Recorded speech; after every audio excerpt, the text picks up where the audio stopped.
pagsilbihan ang pangalang Marcos at lahat ng mayayamang nakaupo ngayon. Kami po ang mga nagpaupo sa mga tao na yan. Lahat po yan. Alam nyo, bawat isa sa inyo, makapangyarihan.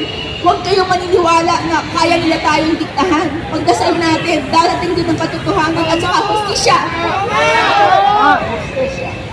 Ako po, dahil po kay Sara Duterte, malaki man po ang naitignan na wala sa akin pa, hindi pala nababalik. Imagine ko po, BSP. BSP po kinakampihan ng bangko laban sa mga tao, Pilipino.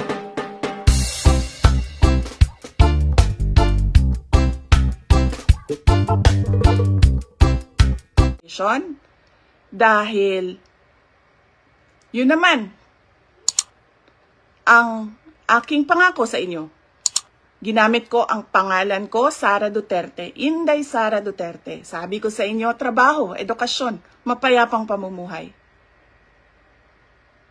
Pero anong nangyari?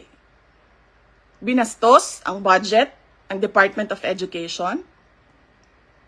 Hindi ko na kailangan magbigay ng ebidensya.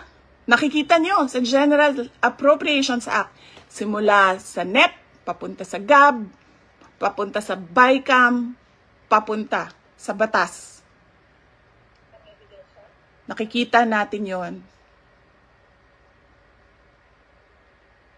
Dapat hinihingi natin na matino ang mga namumuno sa atin. Sinabi nila, ako daw ay krung-krung. Ako daw ay baliw. Ako daw ay wala sa tamang pag-iisip. Ano bang sabi ko sa inyong lahat? Psychological test, kahit ano yan. Neuropsychiatric test, kahit anong pang test yan. Gagawin ko yan. Dagdagan ko pa ng drug test. Pero dapat magpa-drug test ang lahat ng mga nagtatrabaho sa Office of the President, sa Office of the Vice President, sa lahat ng opisina ng Senado, sa lahat ng opisina ng House of Representatives, sa lahat ng departamento ng ating bayan, ng ating pamahalaan. Diba? Ano pang test ang gusto niyong idagdag ko? Marcos resign! Marcos resign! Marcos resign! Marcos resign! Marcos resign! Marcos resign! Marcos resign!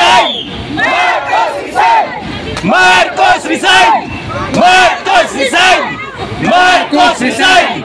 Marcos resign! Marcos resign! Marcos resign! Marcos resign! Marcos resign! Yan.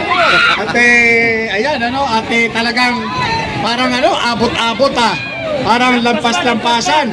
Ha? Parang lampas-lampasan doon sa malaking puno ng kamatis, ano? Ano? Ang lakas ng boses natin. Sige po naman, pindot na. Okay. So, yun.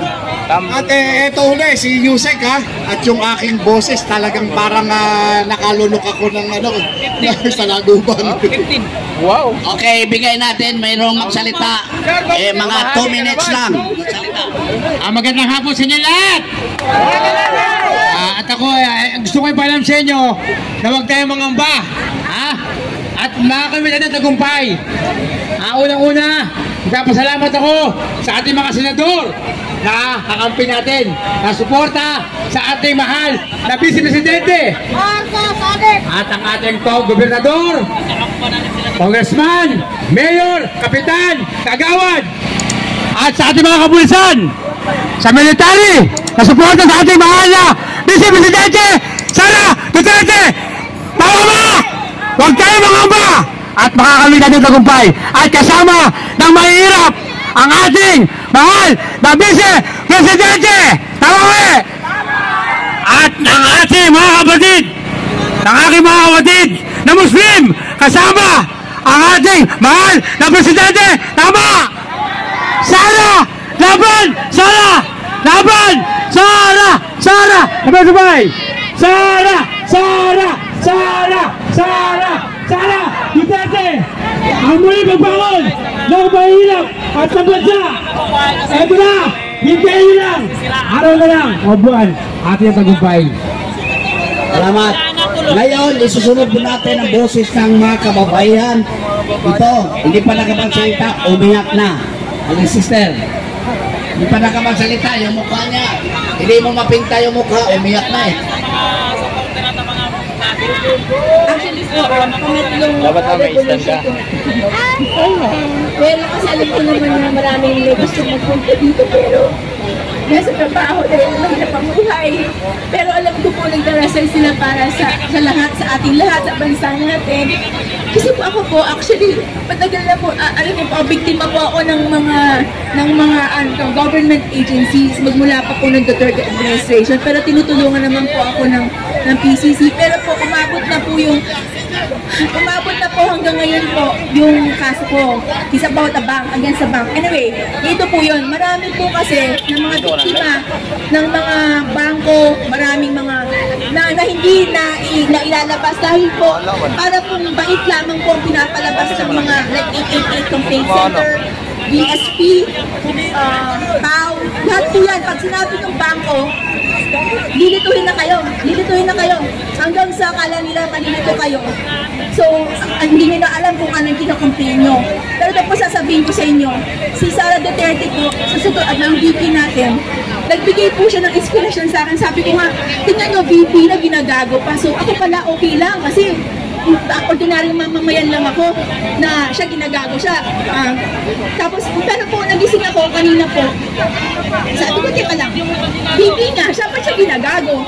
So, ganito nangyari po, parang deja vu po kasi po, si Jinggoy Estrada po, Senator Jinggoy Estrada, tinanong po niya isang general, I think tinatalaga pa lamang ng general, tinanong niya, ikaw ba, sino ba ang didepensahan mo? Di ba ang konstitusyon? Sabi po nung general na tinatalaga pa lamang po tinatalaga pa lamang. Siyempre po konstitusyon. Mas magaling na klaro tayo dyan na ang iyong loyalty sa konstitusyon. Kung ako lang po ay nandoon, sabi ko wala po kasi tayo po lahat matatalinong tao. Wala tayong lugar para magsalita. Gusto ko nga po tanong, bakit wala tayong parang forum, ganun, para, parang wala wala po. Wala pong venue. Kaya po ganito po, kasi siya na po medyo mahaba kwentuhan, pero ano ba, ang nangyari po is like this, para po deja vu, ganun din po kasi yung tinanong ni Marcos, yung President Marcos kay Blair. Sigurado ba tayo ng ating mga militar at kapulisan ay nasa ating sa ating nanay? Ang tanong ko po sa inyo, ang tanong ko po sa mga militar, sa lahat ng mga nasa pwesto, lahat po ng makapangyarihan dyan, nilagay po kayo dyan para pagsilbihan po itong mga taong nandito. Hindi para pagsilbihan ang pangalang Marcos at lahat ng mayayamang nakaupo ngayon. Kami po ang mga nagpaupo sa mga tao na yan. Lahat po yan. Alam nyo, bawat isa sa inyo, makapangyarihan. Huwag kayong maniniwala na kaya nila tayong diktahan. Pagdasal natin, darating din ang katotohanan at saka hustisya. Ako po, dahil po kay Sara Duterte, malaki man po ang naibig na nawala sa akin pa, hindi pala nababalik. Imagine ko po, BSP po kinakampihan ng bangko, laban sa mga tao, Pilipino, at kinakampihan din po yan ng PAW. Marami po akong papeles. Dito po ko, in-offer ko nga po yan. Sinabi ko, ma'am, kung kailangan po ng mga prueba na kailangan po ng mga tao po na mga naggagago sa mga corruption in the government. Handa ko pong i-share sa inyo yung mga dokumento ko. Okay? Aralin nyo muna po. Pero ito sasabihin ko sa inyo. Sa inyong mga ginagago dyan, okay na po na magsalita kayo, maghingi kayo ng tulong sa dito po, venue po ito. Tayong lahat dito naniniwala tayo na mahal natin ang bansa. Mahal po natin ang bansa, at saka mahal po natin ang sarili natin. Kung ginagago tayong ganyan, tapos nakatungulong tayo, ay naman po, sayang naman po yung buhay natin. Ano po? Mayaman po ang bansa natin. Tama po si VP Sara. At saka po takot ang mga tao na yan sa mga kagaya natin. Sara Duterte represents the Filipino people na may puso. Na she's very candid. I could say, okay, she's the best president. Dapat medyo, choosy siya sa kanyang pananalita. Oo. Pero po, kapag po kasi, andyan na po yung passion. Kaya tinatawag po yung crimes of passion. Lumalabas na po lahat ng hindi mo aasahang salita. Ako po, kung ako nga po si VP, po, baka mas masahol pa po. Pero, I'm nobody compared to VP Sara. Pero po sinasabi ko, VP Sara, marami pong salamat sa ehemplong pinapakita nyo sa mga Pilipino na pinalalakas niyo pong loob namin na lumaban sa mali, lumaban sa mayayaman, lumaban sa mga magnanakaw, na pasimple lamang.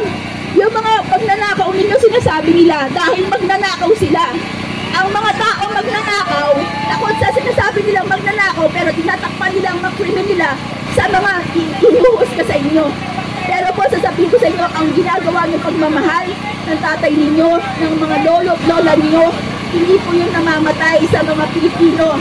Ako po, Manila po ako, pinoto ko po ang tatay ninyo dahil po sa Davao, sa ginawa nyo sa Davao.